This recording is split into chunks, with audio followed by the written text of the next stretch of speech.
If you recently got rejected for YouTube monetization because of repetitive content, also known as inauthentic or low effort content, this video is for you. Getting rejected because of repetitive content simply means that YouTube found your channel or the videos on your channel a little bit too similar, of course, which goes into repetitive. And also it looks a little bit like mass produced, like when you are using templated formats to produce your videos, and it also lacks human touch and originality. So if you find yourself in a position right now where you are contemplating on what to do because you have been rejected for monetization because of repetitive and low effort content, I'm going to share with you in this video the steps to take or the options you have. So stay tuned, let's do this together. So when you get rejected for monetization, you actually have two pathways, you have two options.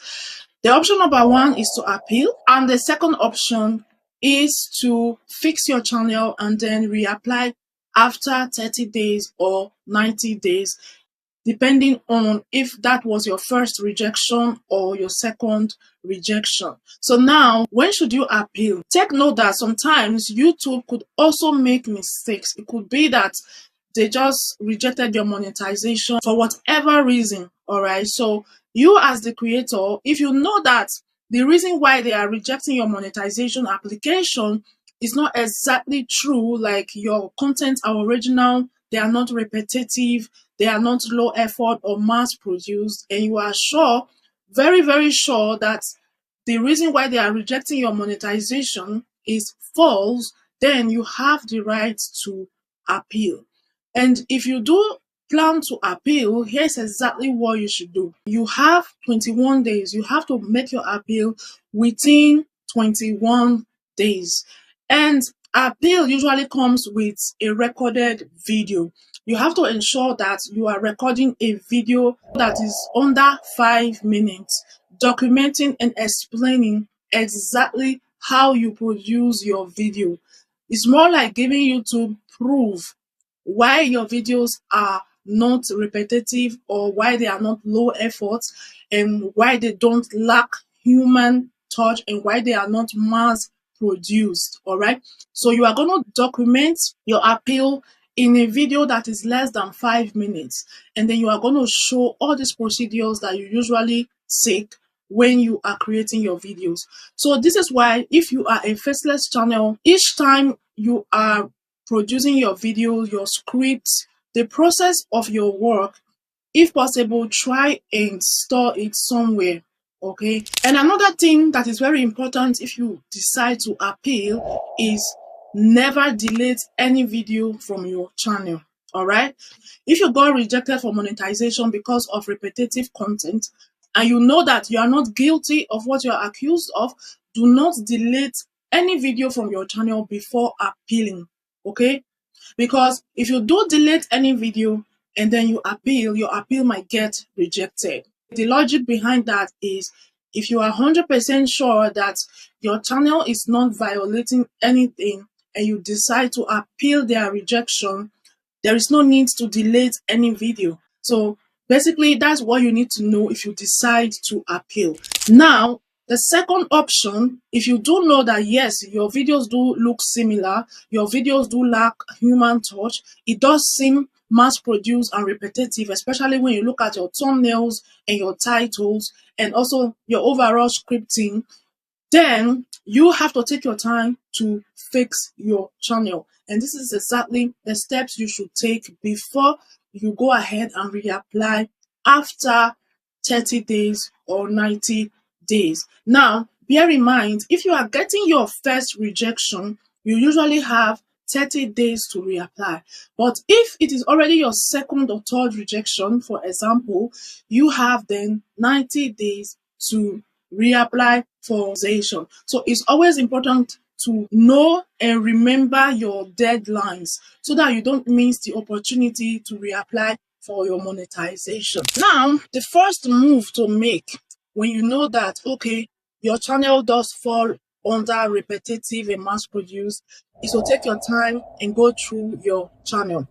Take your time, look at both your shorts, your old videos, your live streams. Check out any video that could potentially fit a repetitive content.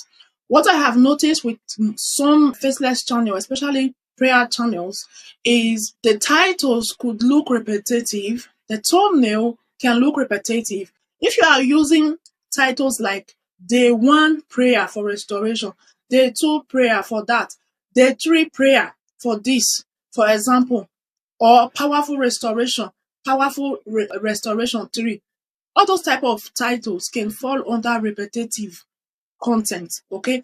Because you have to understand that when YouTube is saying repetitive, mass produced, or low effort, it is not just the content of your video alone.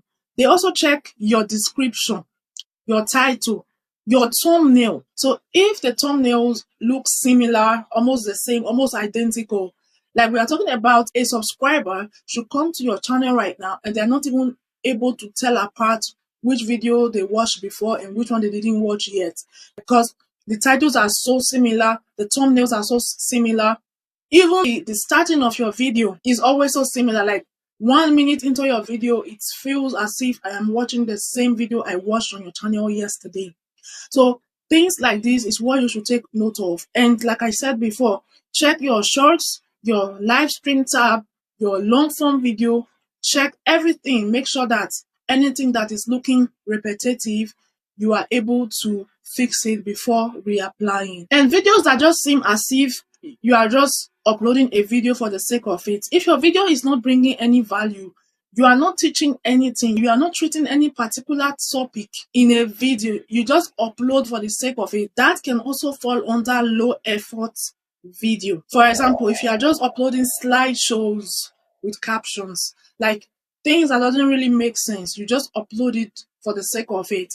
Also, take time to check out such content on your channel and fix it before you reapply. Now, once you are able to identify the videos that are potentially repetitive and mass produced, what you should be doing is either you unlist or you delete them. So now I'm just going to explain to you what it means when you delete a video and what it means when you unlist a video. Then you can decide what you want to do with those videos that fall under repetitive content in your channel. All right. So when you decide to delete a video, bear in mind that it means that video will be removed from your channel completely. There will be no trace of it. Even the watch hours that was generated from that video will also be removed from your channel. That is what deleting a video would mean for your channel. And most times, if you know that a particular video is really violating YouTube's policy heavily, it's always best to delete it. Now, when you do decide to unlist a video, this is what unlisting a video means. Unlisting a video simply means that you are hiding that particular video from the public, which means your subscribers will not be able to see that video on your channel. But I believe YouTube will still be able to gain access to that video when they do decide to do a thorough review of your channel. So sometimes, depending on the length or the weight of your violation, unlisting a video might not be enough to fix that issue from your channel. So I understand that deleting a video might remove watch hours and all that, but sometimes maybe it's better to just delete a video that could potentially deny you your chance of getting monetized. All right. So unlisting a video only might not be enough to solve or please YouTube. All right. So you should bear that in mind as well. Although I don't know anyone that has unlisted a video that violated YouTube's policy and then reapplied and then it worked. I can't really say. Personally, what I think is deleting any potentially harmful video from your channel would be your best option. I understand you will lose the watch hour, but you can always get your watch hours back compared to when you completely lose access to monetization because you refuse to delete 1 or 2 videos from your channel. So you always have to weigh your options before you make decisions when it comes to fixing whatever is wrong with your channel. Now, when you have succeeded in cleaning up your channel, which is going into removing any potentially harmful videos, rewriting your titles, changing your thumbnails. Once you are able to, even your description and sometimes your about section as well is also being reviewed by YouTube. So make sure that all those things, you are not using any language that goes against YouTube's policy. All right. So once you have done that, now you want to focus on producing high quality and high value videos on your channel. You have to keep creating videos, don't stop. There should be recent uploads once you decide to reapply. Don't stop posting because you got rejected. Still keep up with your consistency. Keep uploading valuable content, original content. If you are into faceless channel, make sure that your videos are not repetitive because you are already trying to fix that. Make sure each video you upload is addressing a specific and different topic. Make sure you are bringing a different value each time you upload your videos. Try as much as possible not to sound repetitive, and try as much as possible to add human effort and human touch to your videos. If you are using templated videos, try and work more on your editing skills so that you can deliver a better video quality or a better production. Whatever the case may be, your recent videos should be different from the videos you have been uploading ever since before you applied and got rejected. It should not look similar again or almost the same. All right. So there should be a difference. YouTube should be able to identify that you are really trying to fix your mistakes before reapplying for monetization. Now, I understand that getting rejected for YouTube monetization can actually mess up your motivation, but I don't want you to feel depressed. I don't want you to give up. These things happen. Even channels that are already monetized, sometimes they face these setbacks sometimes. It's part of the journey. So when you are facing a hard time like this, don't take it personal and don't give up, okay? Just do what you can to fix your mistakes and keep going. And bear in mind, when you are experiencing this type of things, you are also learning. So in case you decide to create another channel, you can now use your experience from your current channel to create and even grow another channel faster. So basically, that's it. If you gain anything from this video, don't forget to subscribe to this channel, like and share this video so that other people can as well benefit from this video. And if you are new here, welcome. My name is Angela. I am the face behind this channel, and I am always happy to share with you useful content that will help you grow here faster on YouTube. That will be it from me today. Until next time, bye bye for now.